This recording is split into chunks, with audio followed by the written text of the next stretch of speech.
Calibre. Bien, un calibre. Vamos a hacer una práctica sencilla. Un calibre que pueden medir exteriores, ¿se acuerdan? Interiores y profundidad con la varilla. Hasta ahí está todo bien, creo.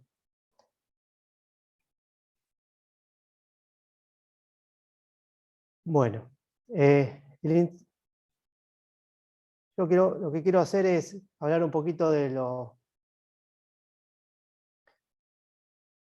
las características del instrumento y qué precisión tiene este instrumento. O sea, quiero ver particularmente si les queda claro cómo se calcula la precisión. Para este instrumento se calcula la precisión de la siguiente forma.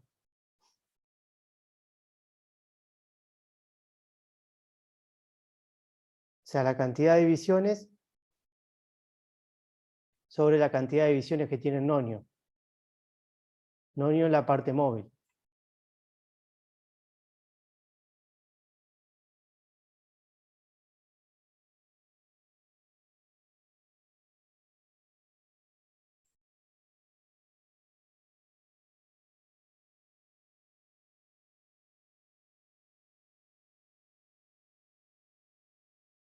O sea, ¿me siguen? Sí. Sí, sí. O sea, es la cantidad de menor divisiones que tiene la regla, la parte fija, sobre el número de divisiones que tiene el nonio. Entonces, si vamos al instrumento, el calibre, o sea, ¿cuál es la parte mínima de divisiones? De la regla es 1 milímetro. Y la cantidad de divisiones que tiene el nonio, ¿cuál sería?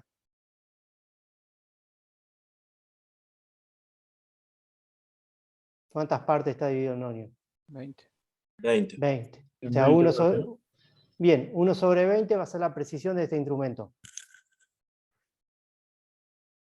O sea, es por eso que va de 0,5 en 0,5. Si fijan, como cuando muevo la regla, cuando muevo el nonio, va cambiando de 0,5 a 0,5.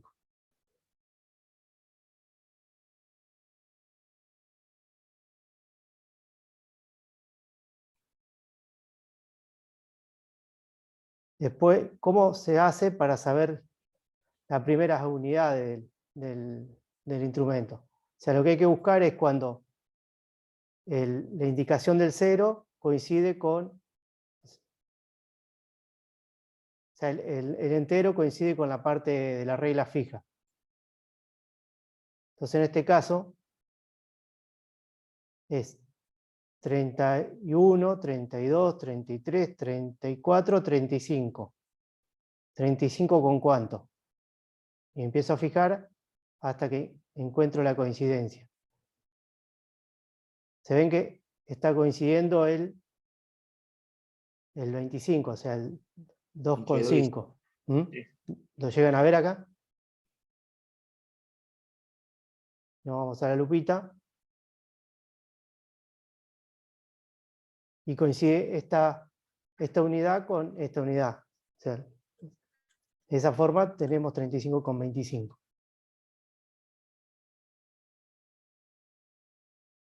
Ahora bien, si yo les digo que necesitamos medir algo que tiene un diámetro de 30, más menos 0,15, ¿puedo usar este instrumento?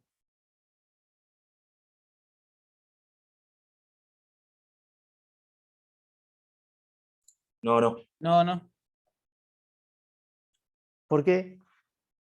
Porque como mínimo mide de 50 micrones y vos necesitas 15. ¿Y ahí qué te indica? O sea, 15 está coincidiendo. No, pero dijiste 0,15, por eso entendí 0,015. No, es 0,15, 0,15. Perdón, 0,15. Claro, el tema es que si medís 0,16 no lo vas a ver. Sí, exactamente. Si está en 0,16 ya no. O sea, si Si la tolerancia fuera más o menos 0,16, ahí sí este instrumento ya no me serviría.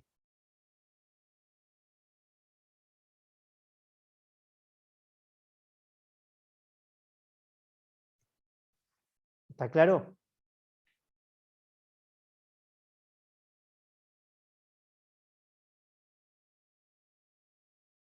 O sea, ¿qué precisión necesitaría? Un instrumento con qué precisión para medir algo, por ejemplo, que mide 30 más menos 0,16. Seguir ese valor. De 1/100.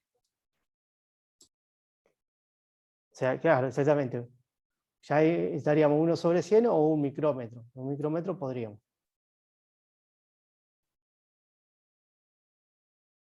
A ver, si yo le tapo el ojito acá y muevo la regla. Le sacamos la lupa, muevo la regla, valor X. ¿No? Ahora si le pongo la lupa, ¿alguno me quiere decir qué unidades, qué valor está indicando el micrómetro? ¿El calibre? 51,3. 51,35.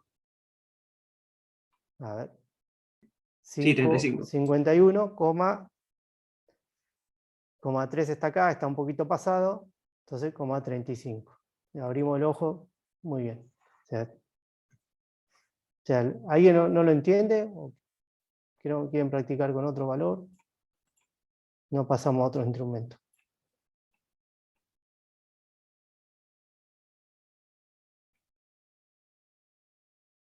Con la lupa, a ver acá.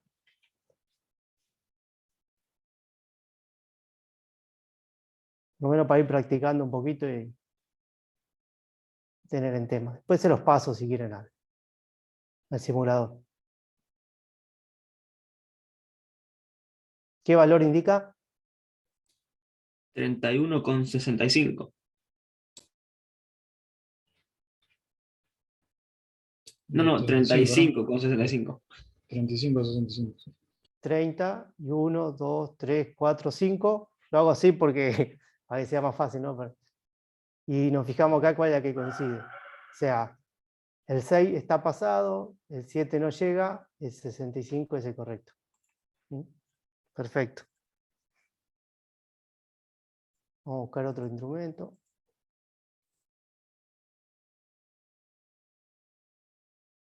Bueno, este es un reloj comparador. ¿Lo ven?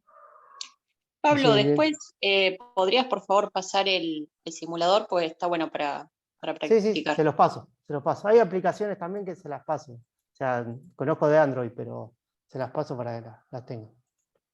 Perfecto, gracias. Igual seguimos mirando el calibre, no Siguen cambió la viendo el imagen. calibre, sí, sí. Para que cambio acá la pantalla. Voy a elegir otro.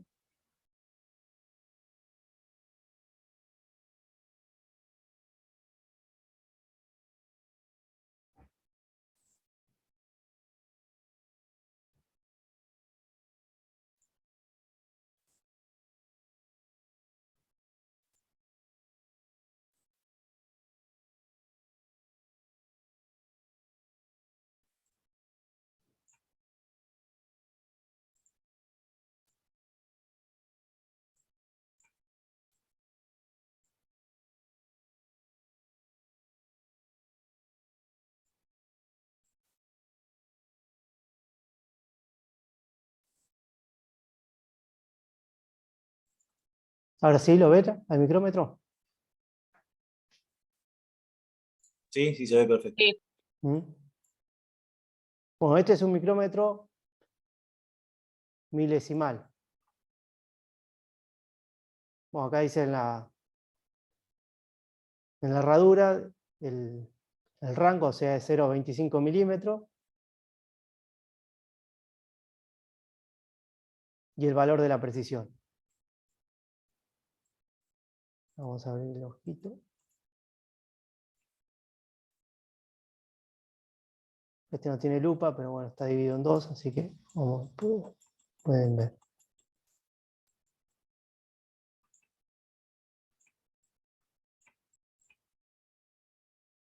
Bueno, ¿cómo se mide, cómo se localiza el valor de este? Bueno, arreglamos por la regla de abajo 15.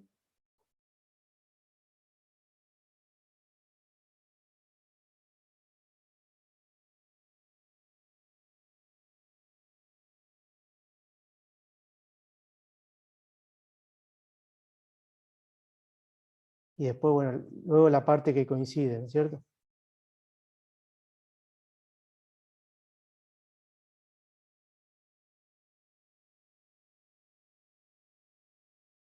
O sea, cada reglita de acá, o sea, son 50 cada unidad, por eso son, acá tenemos 25, acá tenemos 50, esta es 75, que la puedo también ver acá, y luego la que coincide va a ser el último valor, en este caso el 5. De esta forma obtengo este valor. O sea, este tiene mucho mayor precisión. Acá este instrumento lo podríamos usar para lo que les decía hoy de si necesitamos controlar algo que nos pide una tolerancia de más menos 0,16, por el caso. Voy a buscar otro.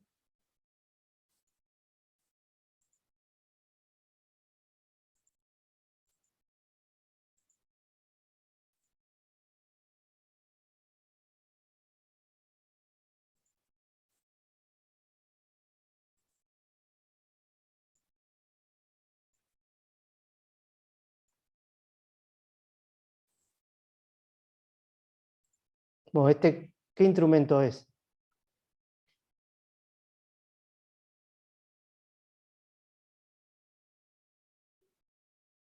Bueno, este es un micrómetro. Es un micrómetro que mide profundidad, ¿no? Exactamente, es un micrómetro que mide profundidad. Ahí va apareciendo el vástago, ¿eh?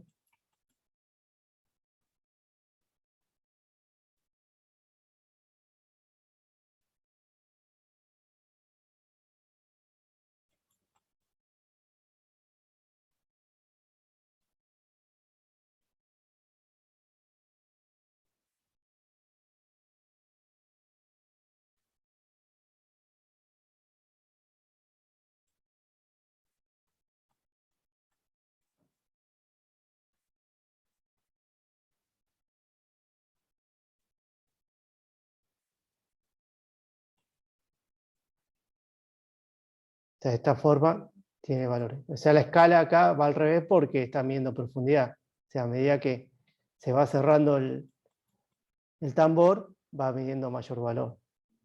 La distancia que mide es de esta posición hasta la base del micrómetro.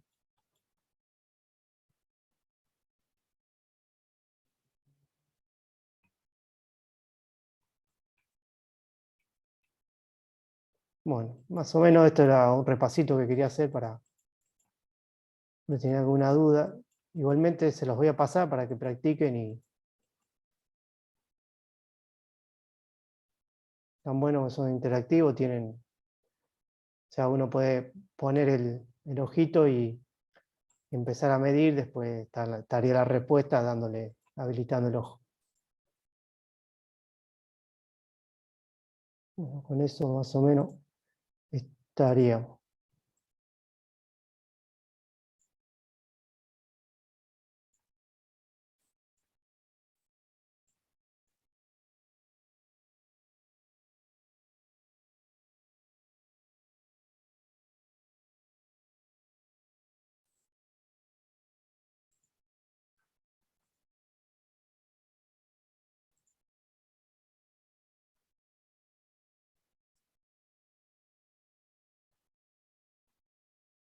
Sí, está bien. Bueno, siguiendo con lo que sería el cronograma, hicimos algunos cambios. Bueno, Daniel está con un tema se hizo arreglar los dientes, tenía que hacerse un tratamiento de conducto y bueno, nos cambiamos la clase, él va a estar el jueves, hoy estoy yo y seguimos con este tema de control estadístico de proceso. Esta va a ser la clase de hoy. O sea, si bien ya conocemos o tenemos lo tenemos bien presente que es un proceso, o sea, un proceso es proceso productivo, es todo lo que sale a partir de una materia prima, hay una secuencia, una operación que se le agrega valor y obtenemos a la salida un producto. O sea, eso es un proceso, o sea, la transformación de una materia prima en un producto final.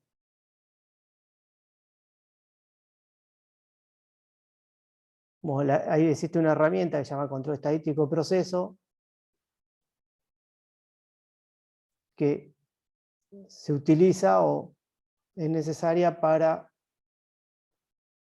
tener controlado el proceso, o sea, para que no existan diferentes tipos de variaciones dentro de un proceso. O sea, ¿qué es lo que hace las variaciones? O sea, si bien el objetivo de una empresa o de un proceso es mantener que los productos sean iguales. Obviamente iguales van a ser, pero no van a ser idénticos, o sea, siempre va a haber una variabilidad. O sea, no todo va a seguir un patrón. Entonces, ante una eventualidad o algún problema, la idea es detectarlo de alguna forma, esa eventualidad, ese defecto, y que no llegue al cliente.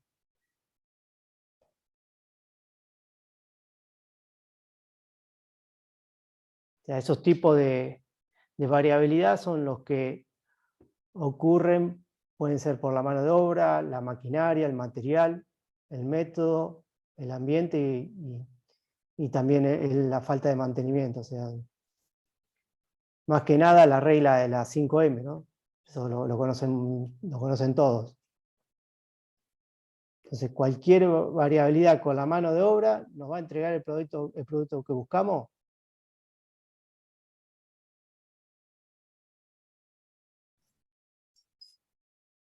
No. O sea, no. O sea, cualquier variabilidad en la máquina, o sea, una máquina que está descompuesta o que tiene herramientas que están fallando, diferente motivo, tampoco. O sea, el material también, el material que no esté en las condiciones que se necesite para el proceso va a generar una variabilidad. El método también, o sea, el cómo lo hago o cómo lo llevo adelante, si no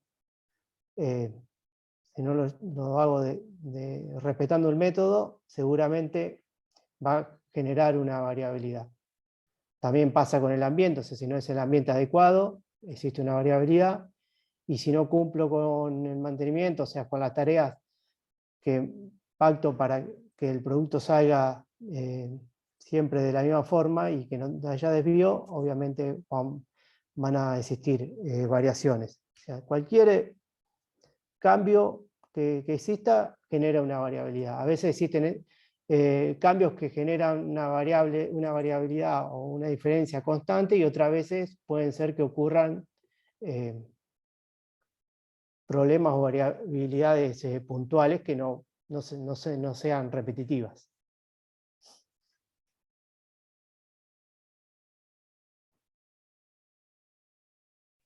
Si bien en diferentes procesos pueden existir formas de controlar. O sea, lo que hicimos en las clases anteriores fue aprender a medir o a conocer tolerancias, valores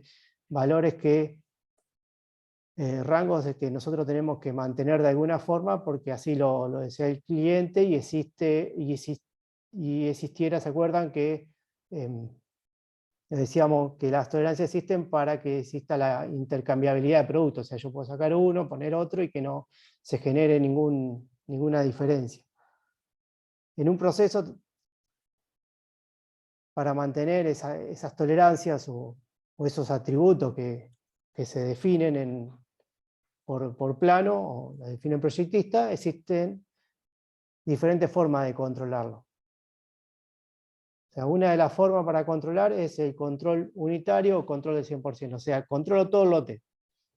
O sea, voy controlando que no exista ningún defecto y miro el 100% de las piezas. ¿Esto qué tiene de bueno y qué puede llegar a tener de malo? O sea, de malo, ¿qué tiene? ¿Qué piensan que puede llegar a tener el control del 100% de lo que estoy fabricando? Que requiere muchísimo tiempo y mano de obra. Exactamente, estoy generando una actividad que no agrega valor, que es la del control, y se la estoy poniendo a todo el producto. ¿Mm? Y como bueno, ¿qué va a tener? Que no se te va a escapar nada, en teoría. Exactamente. Exactamente, o sea que no se va a escapar nada. O sea que al controlar el 100%, yo tengo, voy a detectar cualquier defecto que esté en el plan de control, lo voy a detectar. O sea, eso pasa con el control 100%. O sea, más allá de las características del proceso, si es un proceso robusto o es un proceso débil, ¿no es cierto? Que genera mucho defecto, independientemente de eso.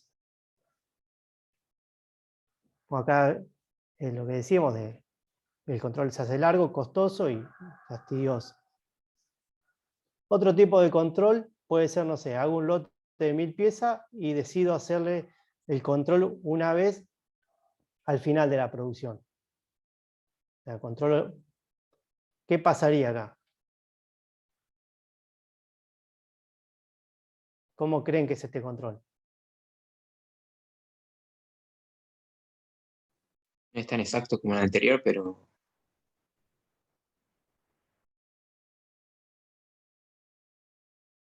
En este producto, o sea, en este control detectas los problemas cuando ya pasó toda la pieza por el proceso. O sea, Exactamente. desperdicias todo el proceso. Si existe algún defecto, lo voy a encontrar, o sea, ya hice toda la cadena productiva y lo encuentro al final. O sea, dentro de las 1000 piezas puede ser que haya una o haya 100 o haya 10. Voy a tener que empezar a seleccionar todo y volver todo para atrás, porque encontré un defecto. O sea, si no encontré ninguno, hago pasar todo el lote y tampoco sé si tengo algo que esté bien o algo que esté mal.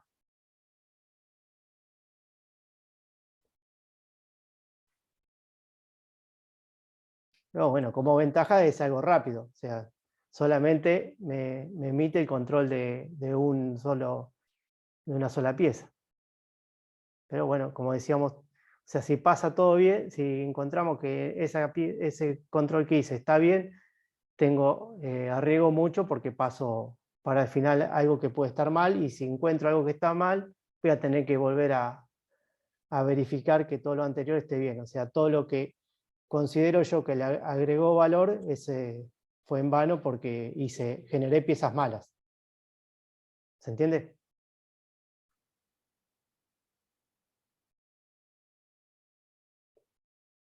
Y después, enganchándonos un poquito con lo que es control de estadístico, vamos a ver lo que sería el control de muestreo. O sea, durante la producción, elijo tomar una muestra y hacer el control.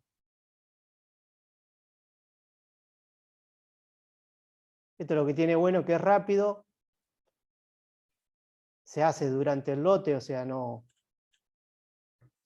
dejo pasar todo el lote, sino que lo hago durante el lote, y de esta forma también, o sea, lo limito de alguna forma para que no genere material no conforme. Y tiene lo bueno que, o sea, tomo la muestra, si encuentro que está bien, el material sigue, el flujo sigue sin detenerse, y si encuentro algo que está mal, paro, detengo, pero tengo una porción pequeña para controlar.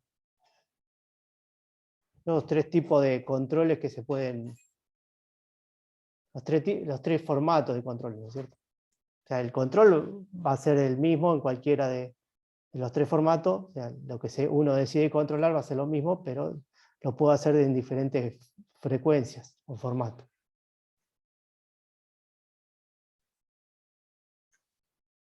Vamos viendo un poquito lo que es estadística. Todos conocemos la curva de distribución normal.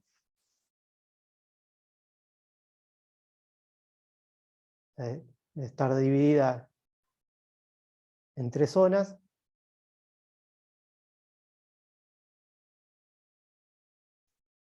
Ahora bien, vamos a hablar un poquito de lo que son los límites y las tolerancias. O sea, por ejemplo, para un proceso donde se quiere tener un 99,73% de los valores, o sea, es decir, no quiero fabricar un 0,27%, los límites naturales van a ser la media más 3 desviaciones estándar, y el límite inferior natural va a ser la media menos las 3 variaciones estándar. Y después están las tolerancias del producto o límites específicos. O sea, tolerancia del producto o límites específicos son los que se fijan en función, o sea, los que nos encontramos en el plano y se fijan en función al proceso que se va a llevar a cabo. O sea, en función al proceso que uno elija, va a tener que tomar estos límites específicos. O sea, no dependen del proceso, no dependen sino de...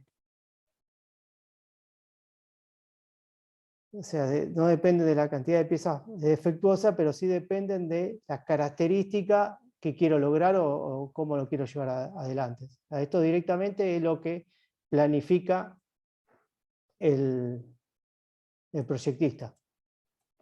O sea, se define como en función al producto que uno quiere obtener.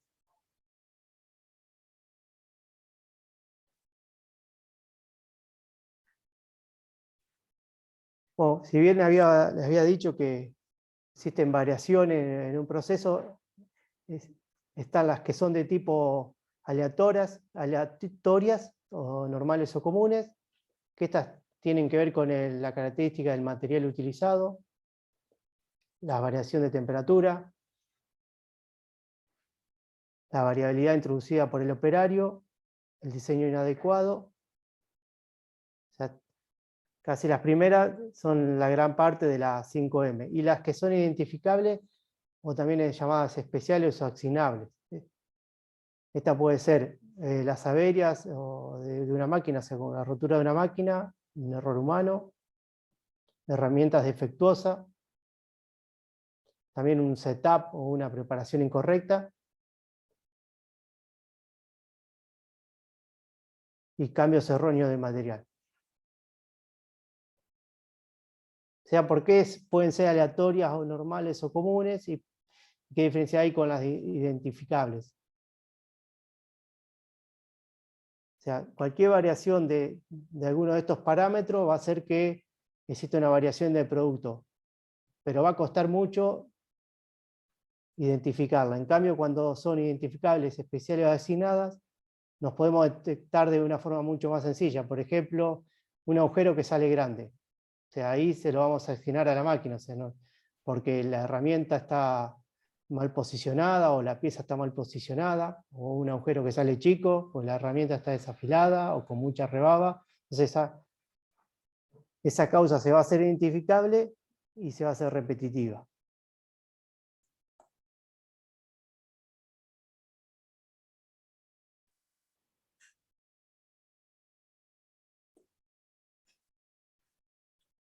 O sea, la clasificación de los procesos en control estadístico solo actúan fuentes de variación aleatoria. En estos procesos las estadísticas son una herramienta eficaz para predecir el comportamiento del futuro mismo. O sea, lo que nos va a permitir un control estadístico en un proceso es poder proyectar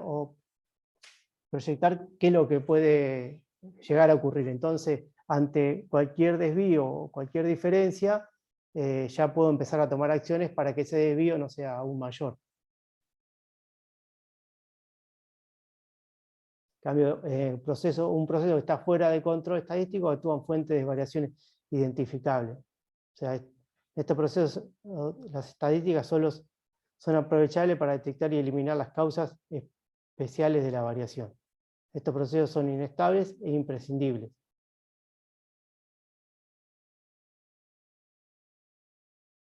Ahora bien, vamos a hablar de lo que es capacidad de proceso, o sea, cuándo un proceso es capaz y cuándo no es capaz. O sea, estadísticamente dentro de control estadístico. O sea, la producción bajo control no significa que el producto satisfaga las especificaciones de calidad fijadas por el diseñador, el producto o el comprador, sobre todo si la variabilidad es muy grande. O sea, si sea, los estudios de capacidad tratan de responder si el proceso es capaz o no de satisfacer dichas especificaciones.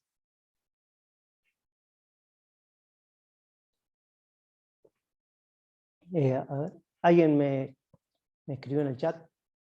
Ah, no, son saludos, perdón. Lo he hecho, saludo a Daniel. Hola, Dani. Buenas tardes a todos, ¿cómo están? Bien. Bueno, sigo.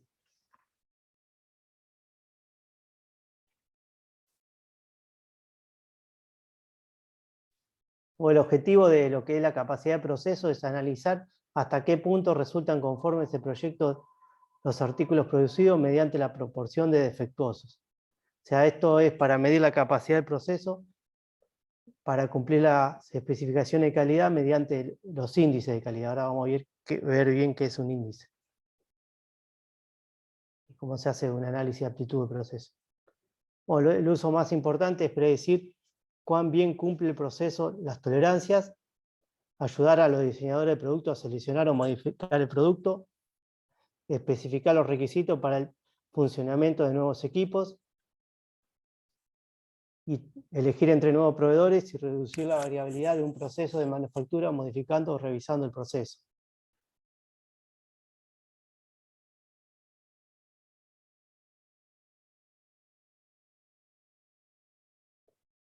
El ensayo de aptitud de un proceso, el objetivo es comprobar si el proceso está bajo el control estadístico, o sea, si se cumple y se puede repetir con una frecuencia que dependerá de la confianza en el proceso. Hay diferentes pasos. O sea, el primer paso es producir la muestra, luego hay que obtener los datos, hay que procesar esos datos de forma estadística, llevando la construcción de los gráficos, el cálculo de la media y de la variación estándar, y luego valorar esos resultados haciendo un cálculo de aptitud de proceso, o sea, qué tan apto es ese proceso.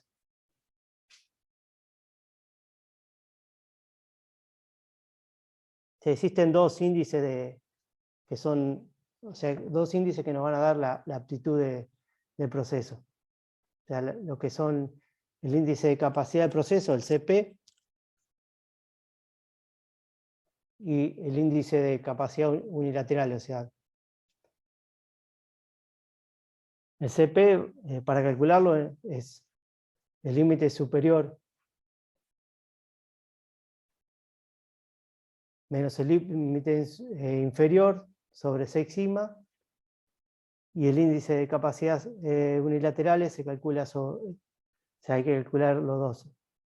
El superior, que es menos la media sobre 3 sigma, y el inferior, que es la media menos el límite sobre 3 sigma. El CPK va a ser el mínimo de cualquiera de ellos dos.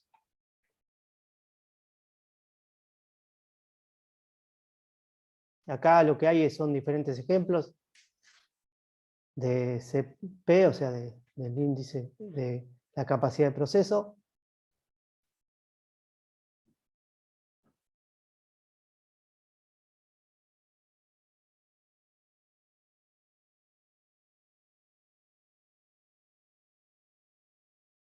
En esta gráfica lo que vemos es la variación del proceso, excede las especificaciones, o sea, el proceso genera defectos.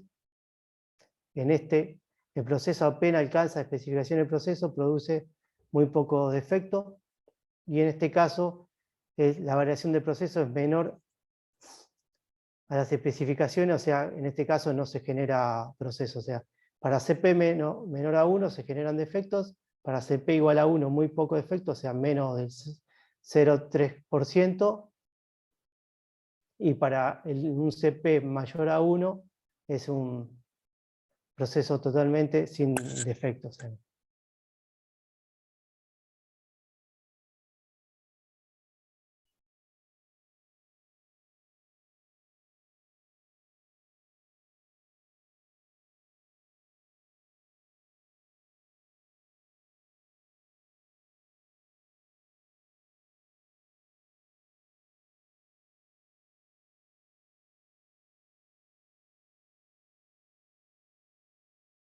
Acá vemos unos ejemplos de gráficos. En este caso es cuando el CP es mayor a 1, o sea, la proporción de efectos es menor al 0,27%. Acá para este caso, tanto los CP como el CP inferior y el superior son iguales. En cambio, en este caso, el CP es menor a 1, ya los efectos superan el 0,27%. Y en el caso donde está corrida la curva, o sea, el CP es menor que 1 y el CP inferior es mayor que 1, o sea, hay una alta proporción de efectos que se ubican del lado de, o sea, superan el límite superior.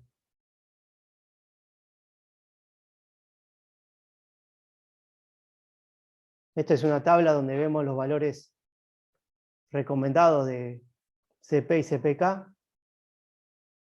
sea, obviamente donde tanto el CP como el CPK es menor que 1, el proceso es inaceptable. Un CP y un CPK está entre 1 y 1,33, el proceso es inestable.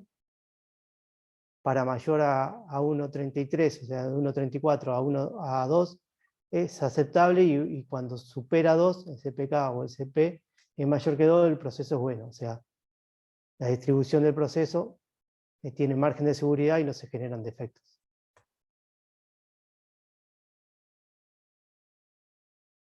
Otros ejemplos, o sea, para determinar si un proceso, dado su natural variación, es capaz de alcanzar los requerimientos o especificaciones establecidos por el cliente.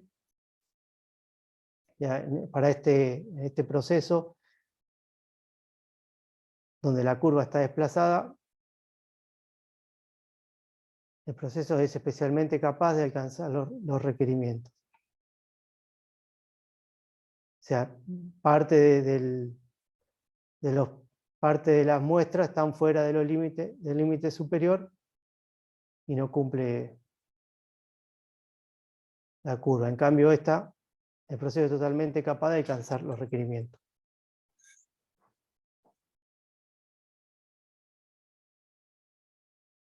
Otros ejemplos, acá por ejemplo, si el CPK es 1 para ambos límites, esto es porque la variación del proceso está centrada dentro de los límites de control. O sea, estos serían para estos casos.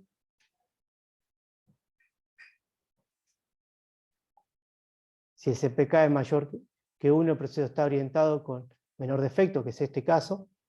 Y si el CPK es menor que 1, el proceso no estará produciendo dentro de las tolerancias específicas. O sea, no está centrado, que son los dos casos.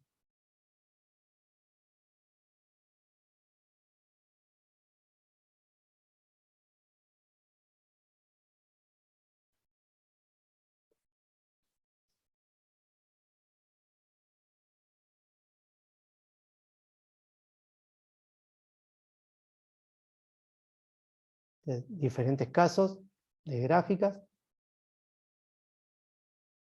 Y ahora bien, vamos a hablar de lo que es el gráfico de control XR, y, o sea, para qué se utiliza.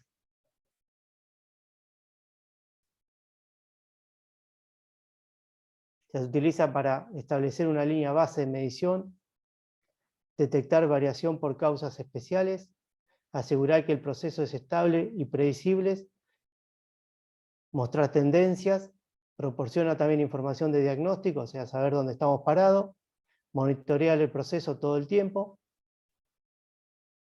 y confirmar el impacto de actividades de mejora. Y también otro uso es el diagnóstico de nuevas necesidades. Ya esto es una de las herramientas más importantes de lo que es el control estadístico de procesos, o sea, generar gráficos, tanto el gráfico de X como el de rangos, y la utilización de estos gráficos nos lleva a diferentes O sea, la utilización lo que nos hace, nos genera diferentes beneficios, o saber bien dónde estamos parados y tomar acciones de mejora y también detectar cualquier inconveniente, cualquier variabilidad.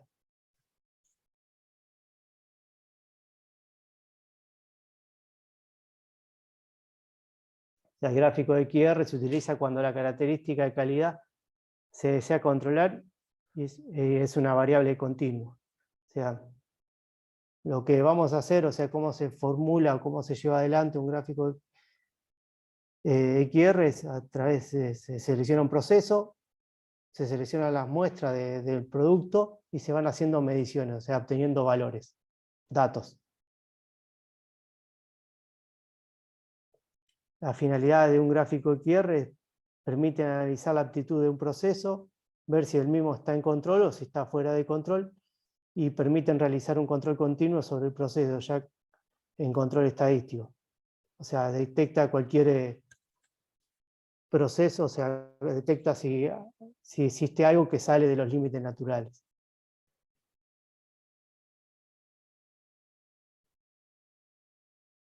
O sea,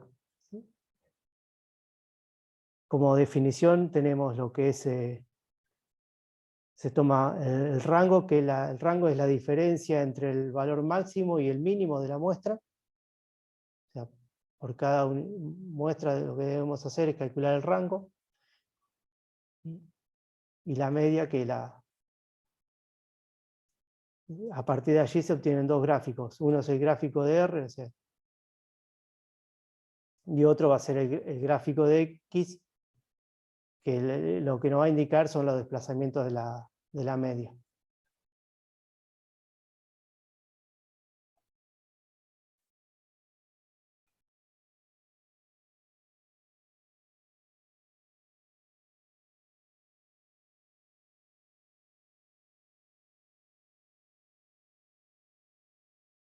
O sea, con respecto a los pasos que hay que llevar adelante para la formulación o el proceso de los gráficos XR, el primer paso es la recolección de datos. O sea, lo importante de la recolección de datos es que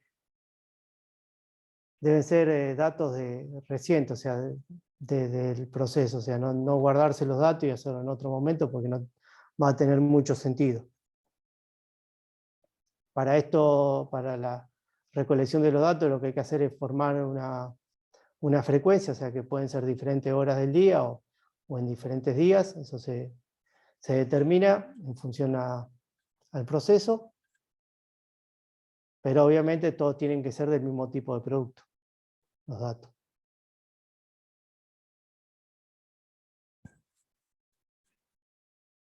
Dentro de la recolección de datos, lo que uno puede hacer es generar subgrupos, que el concepto de subgrupo es uno de los elementos más importantes en la metodología de gráfico de control estadístico.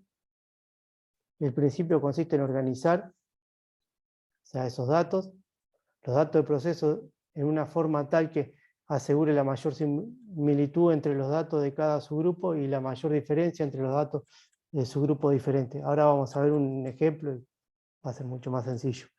La intención de la subagrupación racional es incluir solo causas comunes de variación dentro de los subgrupos y que todas las causas especiales de variación ocurran entre esos subgrupos distintos. Bueno, el segundo paso es calcular el promedio, o sea, la sumatoria de los datos de cada uno de los subgrupos dividido entre el número de datos, o sea, el n, la fórmula conocida. O sea, este promedio se debe calcular para cada uno de los subgrupos. Ahora bien, una vez que calculamos los promedios, se calculan los rangos. O sea, el rango se calcula a partir del valor mayor de ese subgrupo menos el valor menor. La fórmula de rango es esa, o sea, el valor mayor menos el valor menor. Y se determina el rango para cada uno de los subgrupos.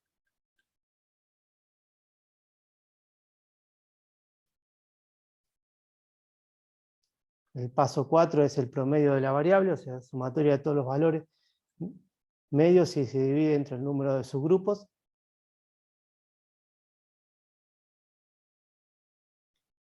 También se calcula, el paso 5 sería el promedio del rango, o sea, la sumatoria de todos los rangos sobre el número de subgrupos. O sea, acá tenemos un ejemplo donde tenemos datos y los datos de los subgrupos.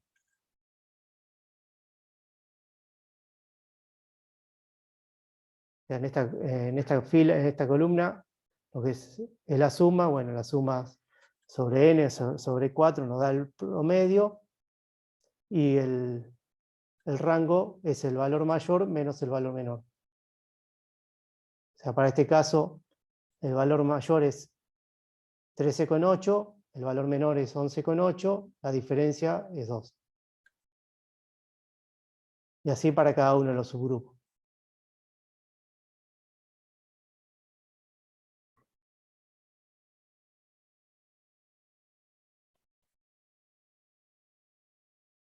Después lo que se obtiene acá es el valor de la media de todos los subgrupos.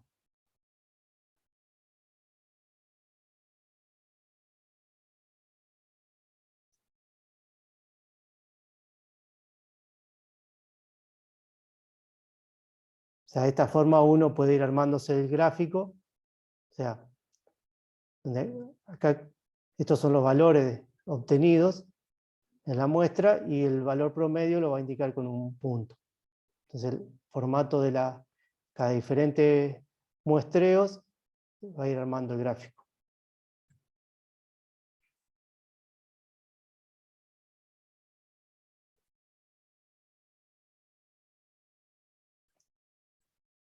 Una vez que tenemos los valores tanto de X y R, lo que se calcula son, en función a unos coeficientes, los límites. O sea, límite superior e inferior para el X y límite superior e inferior para el R. Se utiliza esta tabla.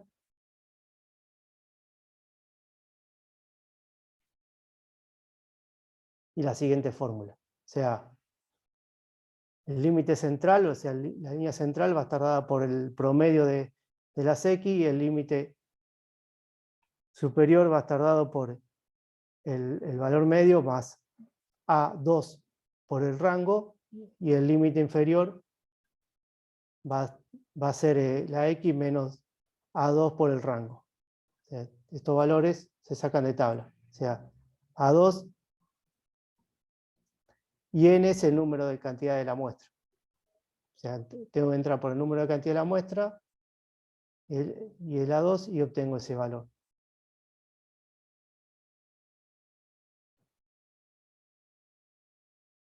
Para lo que sería un gráfico de R, la línea central de R va a ser R, y bueno, el límite control superior es D4 por el rango, y el límite de control inferior es D3 por R. O sea, en este caso, entro a la tabla, están los valores de D3 y D4, y en función al número de muestra, calculo, tengo el valor del coeficiente y calculo los límites de cada uno de los rangos, o sea, el superior y el inferior. En el caso de la desviación estándar va a ser el rango sobre D2, el coeficiente de 2.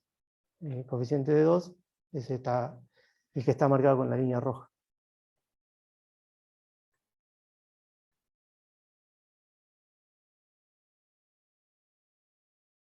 Luego, una vez obtenido los valores, puedo calcular el coeficiente de capacidad, que el coeficiente de capacidad lo voy a hacer sobre los límites superior menos límite inferior sobre sec sigma.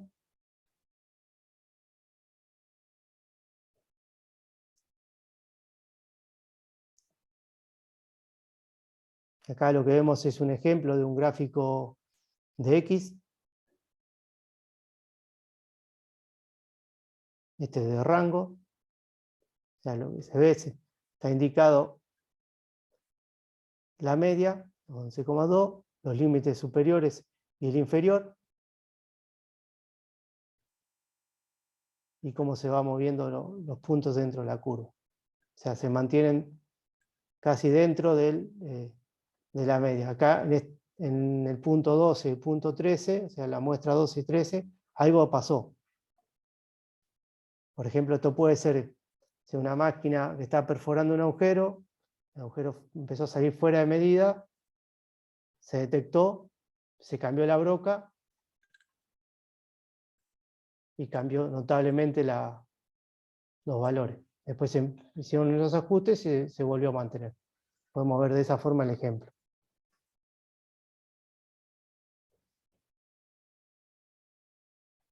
Este es un gráfico de R, o sea, lo que vemos es los rangos, o sea, cuando está dentro de la media, que el rango se mantiene, sí, y acá hay valores que se disparan.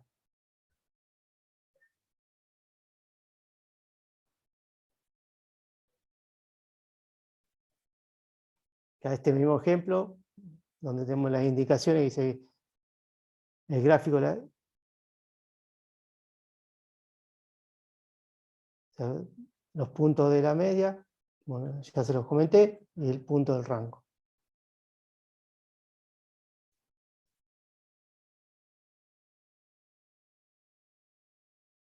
O sea, la conclusión es que si no hay puntos fuera de los límites de control, se está en presencia de un proceso estable, o sea, se adoptan los límites calculados para controlar la producción futura.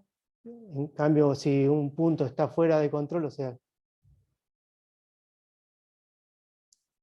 de los límites calculados, implica que el proceso es inestable, según cuál gráfico presente inestabilidad, sea tanto el X como el gráfico R, serán las conclusiones y medidas correctivas a realizar. Una vez determinado que el proceso está bajo control estadístico, entonces se puede evaluar la capacidad de este proceso. Así, bien, como ya lo habíamos hablado anterior, o sea, el CP es mayor o igual a 1,33, podemos decir que el proceso es apto. Si el valor está por debajo, el proceso no es apto.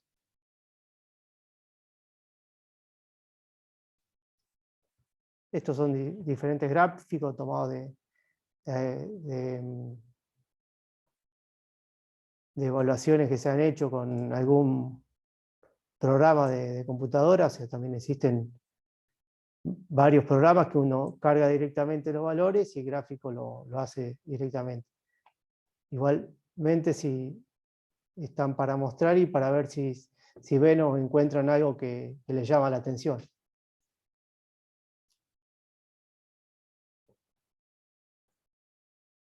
O sea, ¿cómo ven el gráfico, por ejemplo, de los X, de los promedios?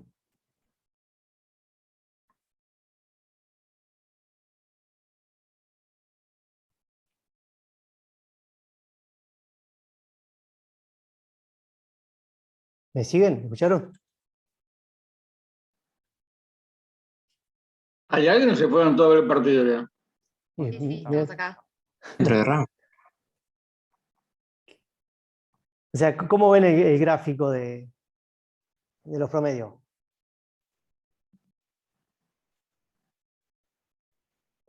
Hay un punto que estaba fuera de los límites, Claro, o sea, del límite superior, digamos.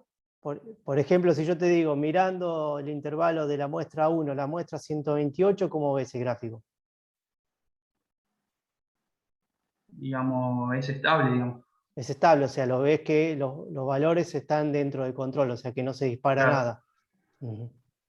Sí, sí. Y tampoco lo que se ve en este gráfico es que no hay tendencias, o sea, están todos, están muy agrupados sobre la media.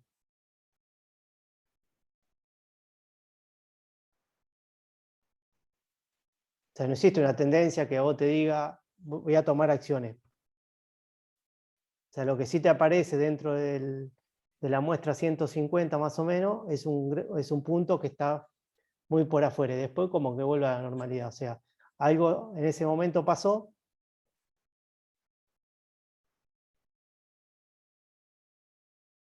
y se generó un defecto. A lo mejor a veces se genera un defecto y otras veces puede ser algo que esté también mal medido. O sea, que sea un valor que esté mal tomado, que esté mal registrado. No necesariamente tiene que ser una pieza defectuosa. No lo saque, por favor, Pablo. ¿Le puedes volver eso para atrás un Sí, segundito? volvemos. Y para los chicos que están ahí, si ustedes tienen como resultado de su... Esto es un histograma. Si ustedes tienen como resultado de su análisis, lo que estamos viendo, Pablo tiene razón en una cosa, que el proceso está en control. Si tomamos de la 1 a 128, el proceso está en control. Tenemos un evento ahí que algo pasó, como dice Pablo, puede ser una medida mal tomada, puede ser una herramienta que se rompió, que eso ocurre, y se pueden haber sucedido cosas eventuales, aleatorias. Ahora, si lo miramos al gráfico, vamos a ver que los puntos, si bien todas las mediciones que se han hecho están dentro de los rangos, yo noto que hay un vaivén, ¿no? Como bien decía Pablo, no hay tendencia, correcto. Pero si miramos en cualquier sector, vamos a ver que los puntos fluctúan por arriba de la media y por abajo de la media. Es como que oscila. Esto a mí me deja tranquilo en un aspecto, que está en control. O sea, nada de eso supera los límites. Pero me intranquiliza porque los valores van y vienen. Esa es una lectura que uno puede hacer de lo que está pasando. Todo está ocurriendo dentro de lo previsto, pero los puntos van y vienen. No hay una tendencia donde tenemos 2 o 3 puntos que están cerca, se van poniendo paralelos a la línea media, y después alguno va subiendo, va bajando en función de que se gaste la herramienta. Yo estos gráficos los he usado mucho en pesaje. Y cuando uno está pesando, a partir del momento, cuando uno pesa productos envasados por volumen, dependiendo de la temperatura del ambiente y de la zona de trabajo, empieza a variar la densidad. Cuando varía la densidad, el volumen se mantiene constante, pero baja el peso. Entonces empezamos a ver tendencias como que el peso, que no depende de la temperatura, sino del volumen, comienza o a subir o a bajar. Entonces ahí vamos viendo que el gráfico tiene tendencia y podemos hacer alguna corrección que de hecho ya se tiene estipulado a medida que va pasando las horas del día, en determinada época, cómo se va ajustando. Pero acá vemos que todos los puntitos suben y bajan. O sea, hay una variabilidad aceptable dentro del rango lógico, pero hay una variabilidad. Fíjense que casi todos los puntos consecutivos están por encima y por debajo. Hasta que uno en algún momento, antes del evento que se fue de rango, fíjense que entre 128 y 144 vino que prácticamente llegó al rango mínimo. Pero si lo miramos, vamos a ver que el punto anterior estaba por encima y el anterior estaba casi por debajo. O sea, se comienza a expandir la variabilidad. Ya empezamos a tener una variabilidad que es casi el 75% del campo. Eso me dice cosas. Todavía no hay nada que esté no conforme, pero me está avisando de que mi proceso comienza a ser variable, lo que se dice de cordón a cordón. ¿Va? Entonces ahí podemos hacer algún tipo de ajuste dependiendo cuál sea el proceso y cuál sea el tipo de equipamiento, podremos ajustar alguna variable para, si bien no tener tendencia, pero por lo menos a ajustar la zona de valores para no llegar tan próximo a la línea. Porque una vez que cruzamos la línea ya ese producto no conforma. Y esto justamente se hace para prevenir un producto no conforme. Estamos fabricando calidad. ¿De acuerdo? Gracias, Pablo. No.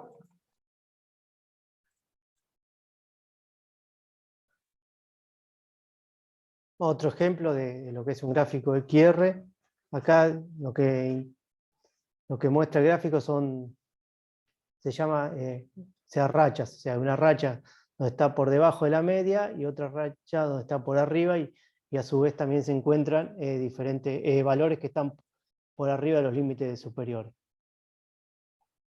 Esto ocurre, entonces son ejemplos de gráficos, o sea, que se han tomado y se obtiene este tipo de gráfico así por rachas, o sea, se mantiene un comportamiento y luego se puede mantener otro comportamiento distinto. En este caso no es un gráfico P, porque está trabajando con proporciones.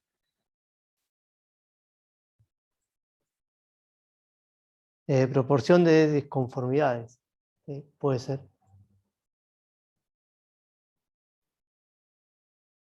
Sí, puede ser que sea un gráfico.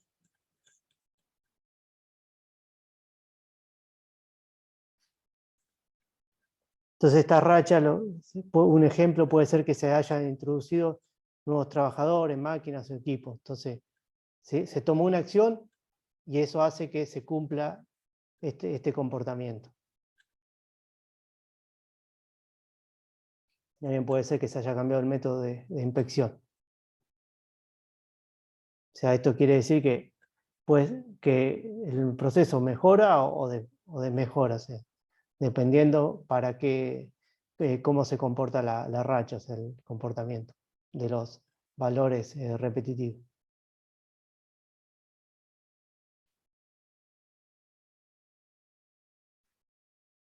Acá sí, lo que vemos es tendencia, o sea, una tendencia en alza, o sea que va aumentando los valores, o sea, de X están en aumento, luego de una situación especial, comienzan a bajar esos valores. Las dos tendencias, una positiva y otra negativa. Acá lo que se puede estar dando es que exista el desgaste del equipo, de alguna herramienta.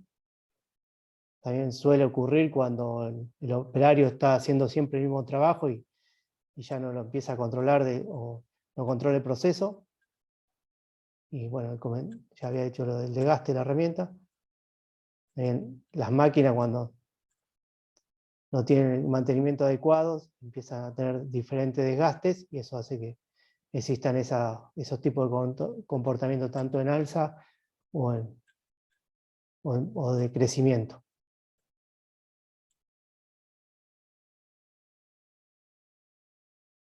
Ya las acciones que hay que tomar tienen que ver con respecto a la máquina, bueno, agregar mejoras de mantenimiento, y si tiene que ver con el operario, bueno, agregar, o sea, capacitar al operario para que no genere desvío.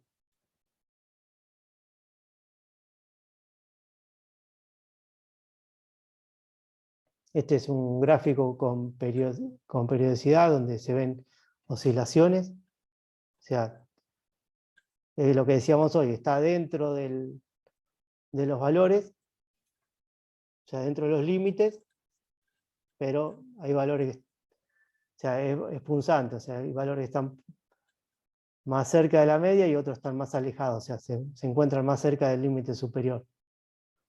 Entonces se puede dar por algún comportamiento de lo que sería el ambiente. También cuando hay rotación de operario. O sea, que no se utilice el mismo tipo de medición. O sea, que esté mal tomada la muestra.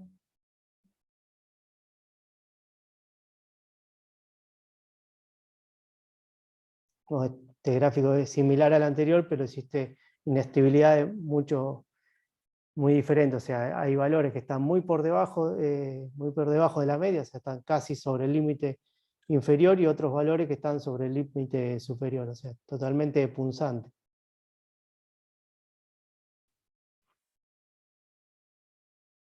Una de las causas puede ser que sea la falta de entrenamiento del operario.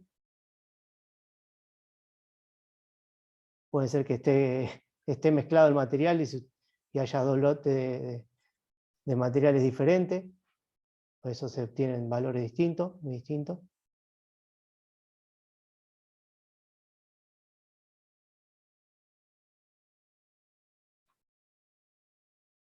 Es un gráfico un ejemplo donde se muestra que, o sea, que está dentro del límite, pero nada estable. O sea, puede ser que estén mal calculados o no actualizados.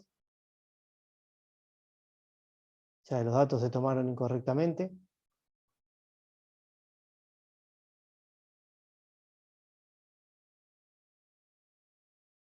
Y también puede ser que se haya dado un cambio a favor del proceso, pero sea netamente temporal, o sea, que no se mantenga en el tiempo. Bueno, más o menos,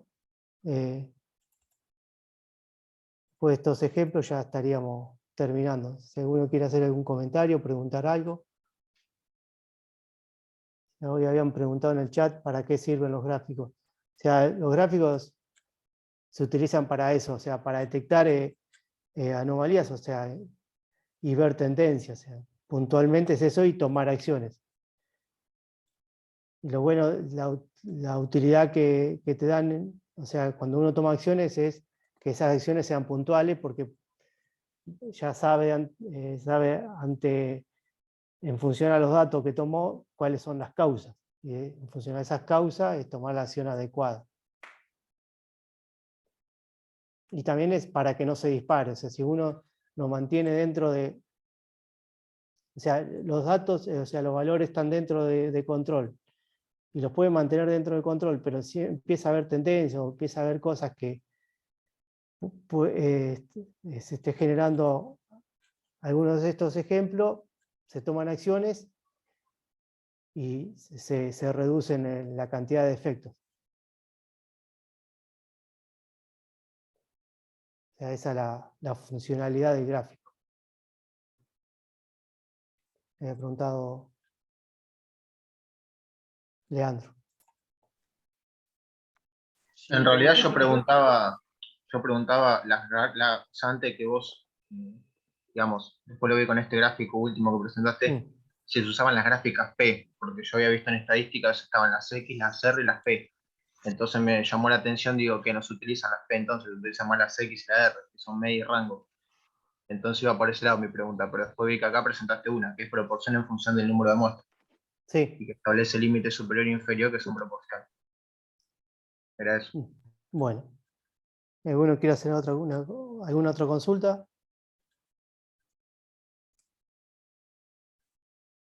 Yo, si me permitís, Pablo, quería Sí, hacer Dani. un comentario, porque a mí siempre me gusta darle la aplicación real a esto, ¿no?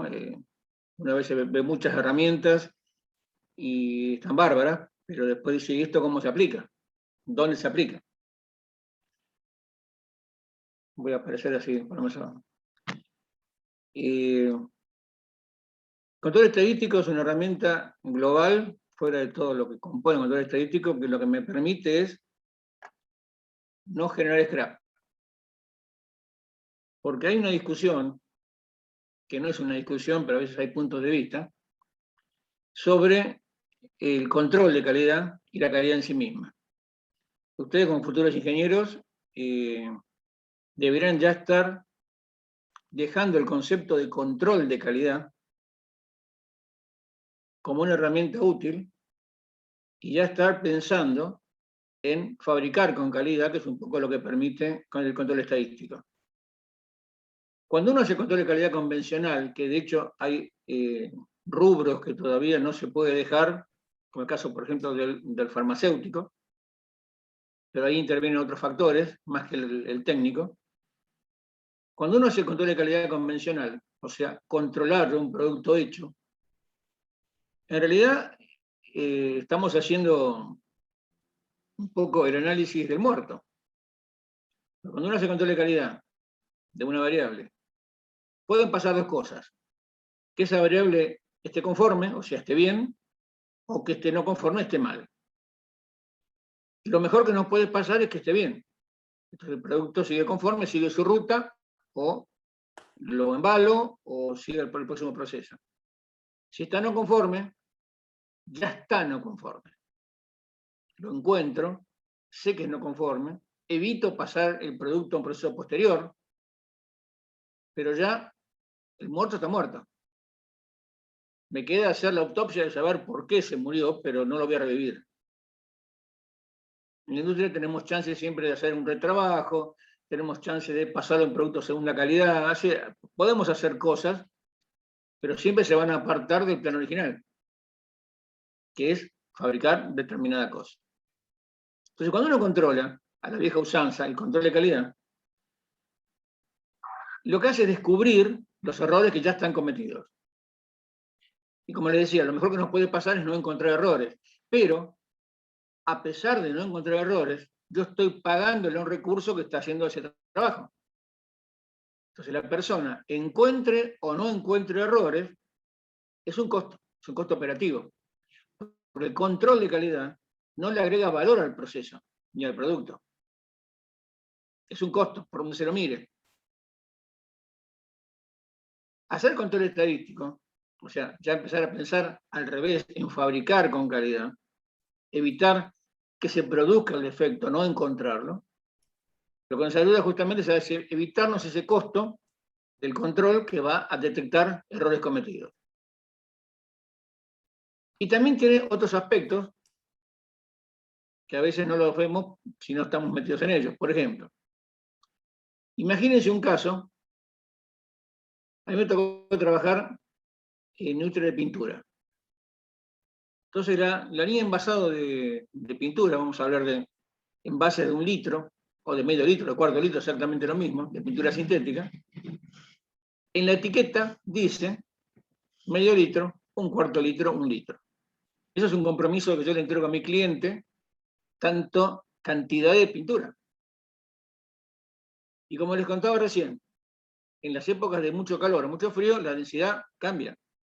Y las envasadoras de líquidos son volumétricas. Por lo tanto, yo envaso un volumen, que es el producto de una embolada, un émbolo y un pistón, me dosa una cantidad de líquido en un envase. Ahora, dependiendo de la densidad, voy a tener más o menos. Entonces, ¿qué se hace? Se coloca una balanza en la línea de envasado, a la salida de la envasadora, que pesa de manera dinámica, un check valver. ¿Qué hace? Pesa todos los envases a velocidad de envasado. Hablemos de 170, 180 latas por minuto. Esa balanza es simplemente un toma datos que permite saber por peso cuánto producto estoy entregando al envase.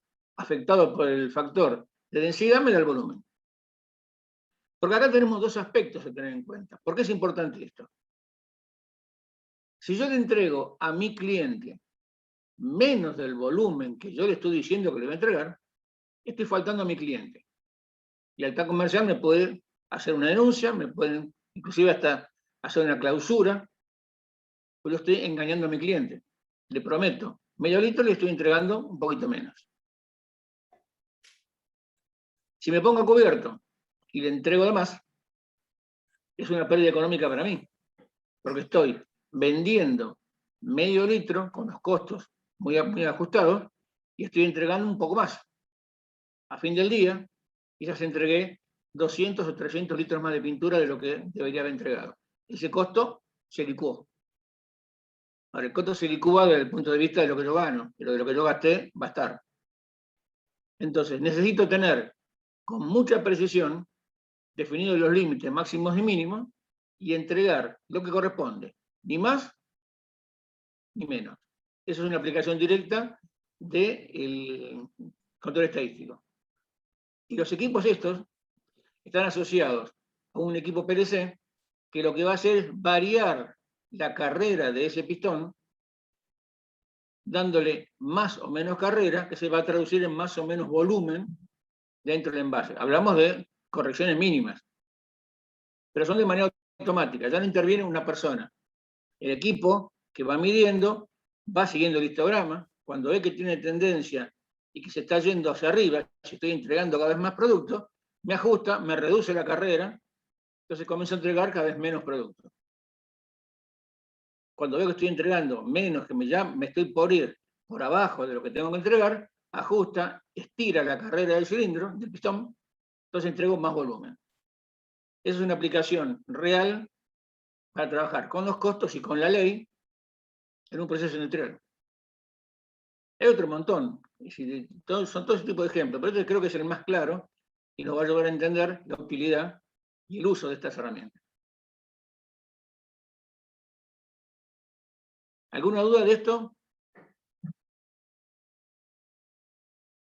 Ahí, Daniel, en ese caso, ¿qué ajustas? ¿El medio litro en la media o en el límite inferior? No, yo los límites no los toco. Lo que tengo que ajustar es la realidad. Los límites están definidos. Yo ya hice el cálculo, hice el análisis, establecí los límites. Bueno, lo que yo entrego tiene que estar dentro de esos límites. Yo tengo que modificar físicamente el envasado para que agregue o más o menos, según cómo yo vea el gráfico, pero real. Los límites no se tocan, los límites se definen de manera teórica. Perfecto. Ojo con eso, ¿eh? No es ajustar el gráfico a lo que me da, sino es mucho más fácil eso. Eso se llama conforme a obra, pero ahí no sirve. ¿Quedó claro eso? Lo que se modifica es el proceso de llenado. Claro. Otro caso también que se puede dar, por ejemplo, no sé, a veces en un mecanizado se piden tolerancias muy finas, o sea, de ajuste muy fino. Y el proceso que uno lleva adelante no lo llega a cumplir. O sea, ahí sí tiene que modificar los límites, o sea, volver para atrás o desarrollar un proceso que esté dentro de los límites de tolerancias muy finas. Ahí ya estamos trabajando con la aptitud del proceso. Exactamente. ¿No? Ahí estamos analizando qué es capaz de hacer, si mi proceso, como yo lo tengo definido, puede cumplir con lo que están pidiendo. Vos ya tenés un buen ejemplo, Pablo, que es el de la mecha, la broca con el agujero. Sí. Imagínense, hace un par de clases vimos tolerancia. Y dentro de las tolerancias que vimos las microgeométricas, o sea, rugosidad. Rugosidad es una variable más de un proceso mecanizado por arranque de viruta.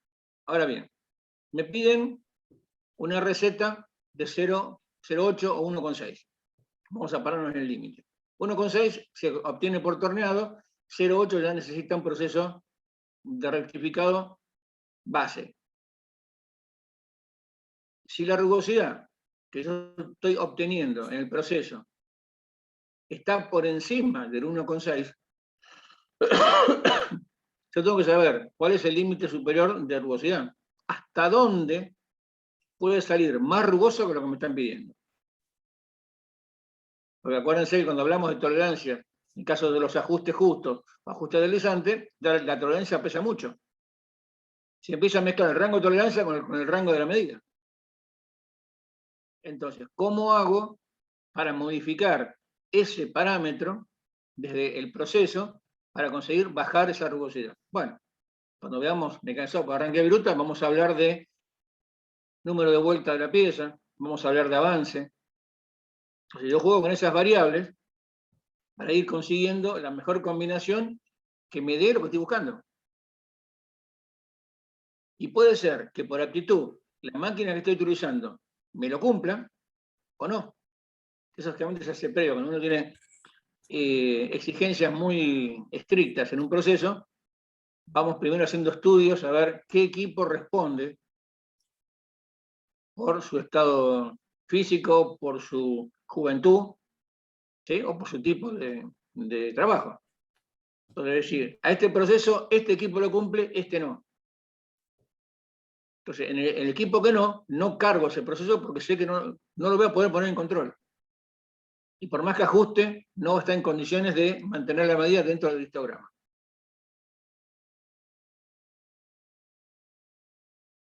¿De acuerdo?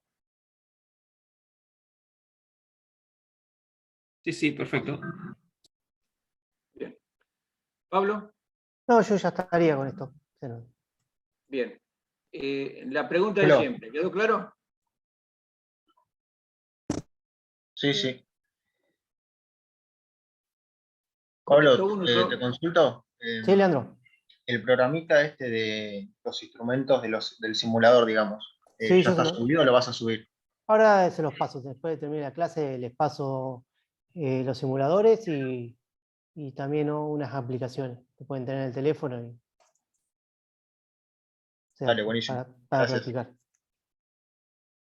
Eso. Bien, yo voy a preguntar, como llegué un poquito más tarde, pido disculpas. Pero ando con un tema ontológico que me tiene mal. de la clase pasada de manejo de instrumentos. Quedó claro el uso de los instrumentos, quedó claro la forma de cómo elegir dentro de los instrumentos que yo pueda disponer en mi planta, cuál es el más idóneo para cada trabajo. Quedó claro los rudimentos del uso. No pretendemos que sean especialistas porque manejar un instrumento de medición lleva mucho tiempo. Adquirir habilidad, adquirir repetibilidad en la lectura, en el uso, lleva su entrenamiento. Lo importante que queríamos con Pablo era que ustedes manejen, o por lo menos los hayan tocado una vez y sepan qué instrumento sirve para cada cosa. ¿Hay alguna duda con eso? ¿Les queda alguna propuesta? Algo que inclusive en sus empresas, los que tengan la suerte de estar trabajando en el área, hagan distinto, por ejemplo.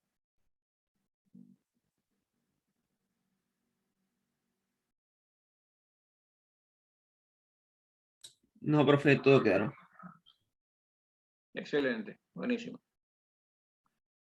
Entonces, si me permiten, y Pablo no tiene nada más, yo quería pasarle un par de videos, que no nos diga el tiempo, bueno, por el tema del setup, que no nos salió bien la clase pasada, sobre sistemas de control de otro tipo. Porque nosotros vimos justamente elementos de medición, más que sistema de control, de aplicación mecánica, todos de contacto. Eso es lo que más se usa en la industria, eso es lo que van a encontrar en todos lados, y probablemente lo que van a usar en sus tareas, digamos, cuando empiecen a trabajar.